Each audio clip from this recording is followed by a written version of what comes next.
Hello, sir. This is Rajesh from Tech Support. Hello, sir. Yes, I have a computer ready, but there is slight problem, sir. Your hardware is frayed, sir. It needs to be fixed.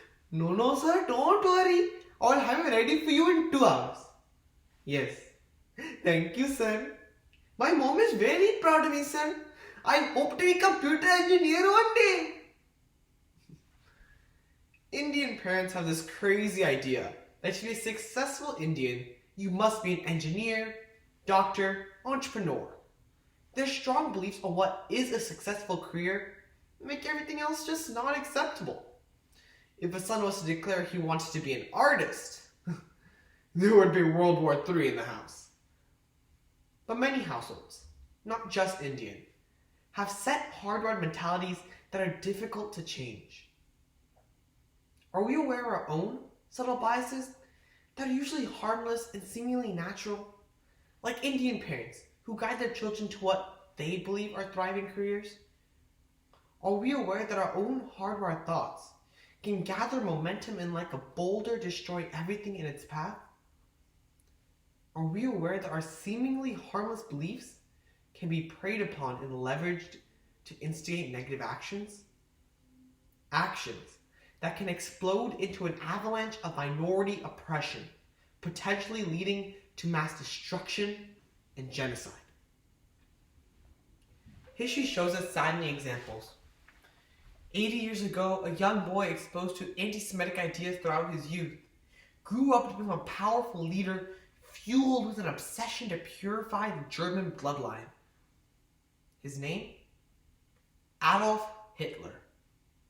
The thought experiment of NBC News describes how the skillfully manipulated Nazi propaganda preyed on the German people's beliefs, winning the support of the politically restless citizens, hardwiring enough hate to perform unfathomable atrocities and killing millions for their religious beliefs, mental and physical disabilities, and differing cultural practices.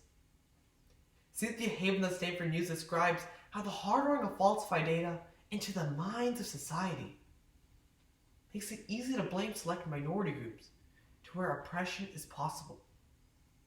The continuous flows of propaganda with images and key phrases can even program your decisions. This common technique used by marketers plays on your subconscious to formulate ideas for you. This manipulation allows politically charged leaders to spread propaganda to falsely hardwire millions, turning countrymen into enemies, friends into foes. And while we wish for oppression to be a story of the past, there are multiple heart-wrenching situations that occur in our present day which are sadly unaddressed. One being the oppression Baha'is face by being harassed, jailed, and sentenced to death since the 70s. As a follower of the Baha'i faith, I was told by my grandpa that I'm lucky to be who I am, where I am.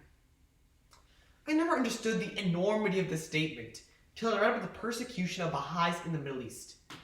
The Baha'i National Center clearly describes this oppression as, quote, religious bigotry and prejudice, as minorities are being uprooted and imprisoned from a, quote, campaign of hatred. The dominant groups have been hardwired on the belief of the supremacy of their religion. The acceptance of another religion is unfathomable.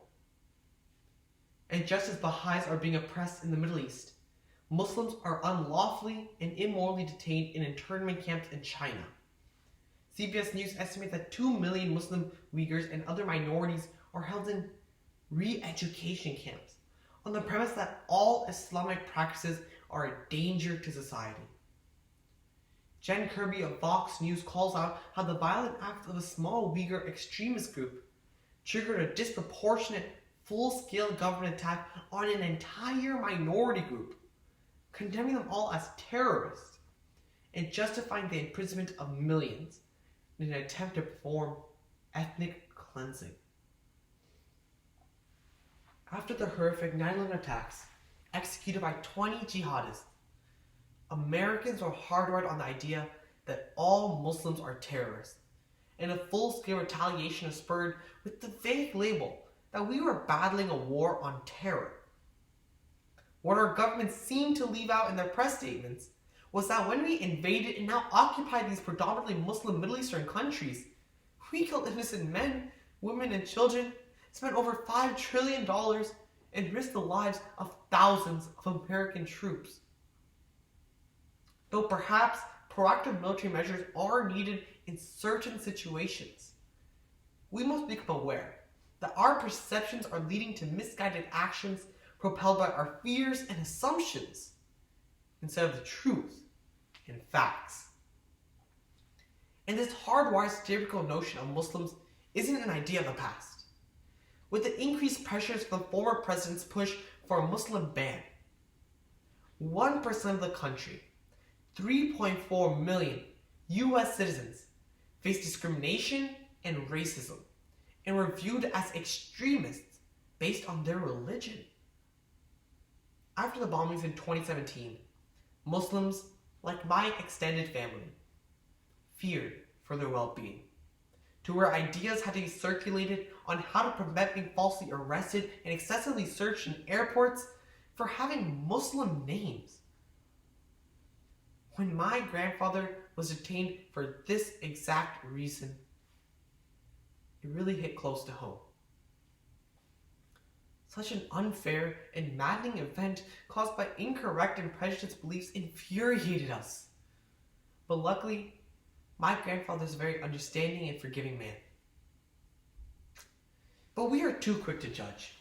We are persuaded to condemn an entire race because of the acts of a few. Our inherent biases put a veil over our senses of right and wrong. The unfortunate hardwired belief and growing avalanche of misinformation cloud our clear thinking, leading to protests, riots, and insurrections challenging our democracy.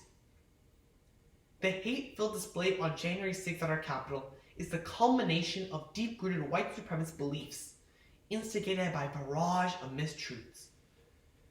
Our democratic fundamentals that all men are created equal has now become all men are created equal unless they are Muslim, or Latino, or Black, or LGBTQ, or a minority that doesn't look right.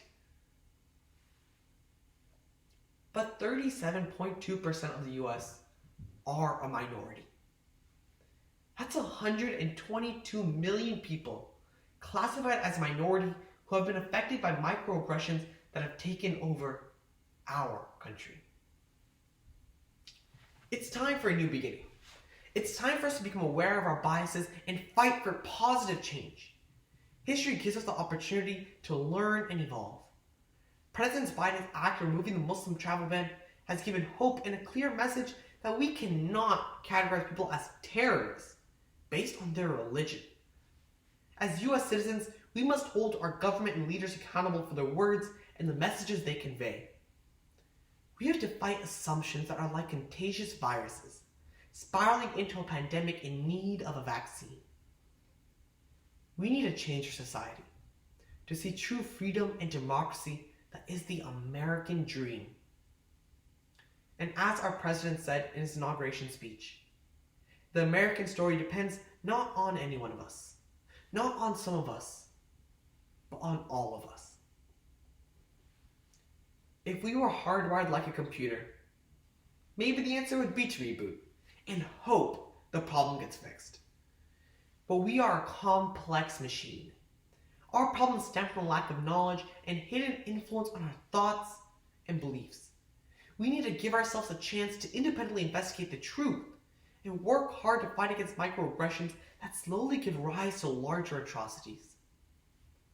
No group is perfect, but no group is completely wrong. And until we acknowledge our biases and strive to unite, history will continue to repeat. It's never too late to rewire our brains, to be better than those before us. Whether it's building trust your son can succeed as an artist, or being open to different religious and cultural beliefs, or really, just not being afraid of something new. Let's battle manipulated information and close our knowledge gap. And while seemingly harmless beliefs can be preyed upon and leveraged to instigate negative actions. We must be brave to bridge over our biases with wires of equality, respect, and unity, and help ourselves and all those around us. Rewire our inner wiring.